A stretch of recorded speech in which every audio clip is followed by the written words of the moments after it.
Hello अनि नमस्ते हजुरहरू सबैजनालाई। आई होप तपाईहरु सबैजना सन्चै हुनुहुन्छ होला।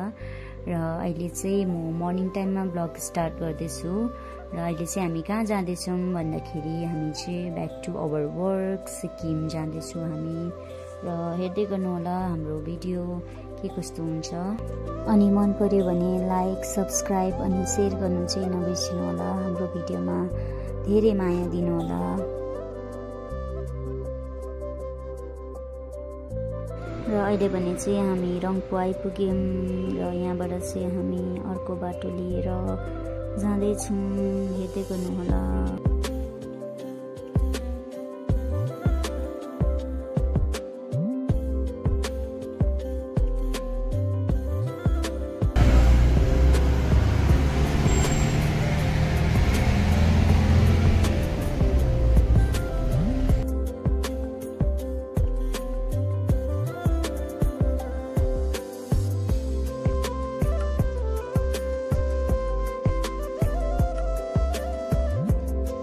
र यति लामो ट्राभल पछि चाहिँ बल्ल हामी हाम्रो डेस्टिनेसनमा आइपुगेका छौँ। धेरै थाके पनि। र आजको लागि चाहिँ यति नै थियो हाम्रो भिडियो।